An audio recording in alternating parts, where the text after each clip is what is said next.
Les Batala, des groupes de percussion brésiliennes, nés du côté de Salvador de Bahia, dans le nord du pays.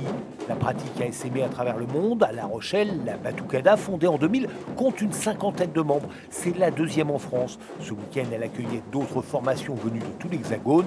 Pas besoin de longs discours pour qu'ils se comprennent vite. Le principe Batala, c'est qu'on joue les mêmes morceaux, on porte les mêmes costumes, les mêmes instruments et on a un répertoire commun en fait. Peu importe d'où on vient, on a un répertoire commun. Il y a des groupes Batala un peu partout à travers le monde, dont plusieurs groupes francophones. Et en fait, l'idée du week-end là, c'était de réunir tous les groupes francophones pour faire un week-end de stage et d'initiation rythmique. Ici, pas de partition écrite, c'est le meneur qui donne le tempo.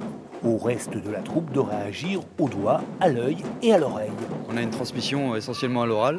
Tout se fait par des mimiques qu'on fait. Il n'y a rien d'écrit en fait, il n'y a aucune partition d'élaborer.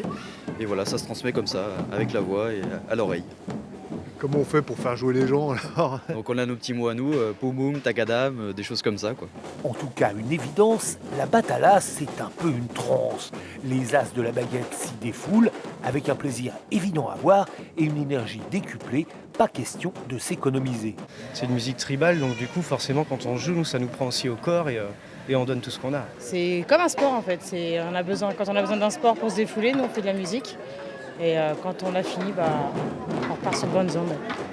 Parce qu'on a l'impression que vous êtes en transe un peu des fois là. Ah, ça monte dans le sang, quoi. Ça bouillonne. Et ça bouillonne même tellement que dans le final, les tambours comme les sons finissent même par s'envoler.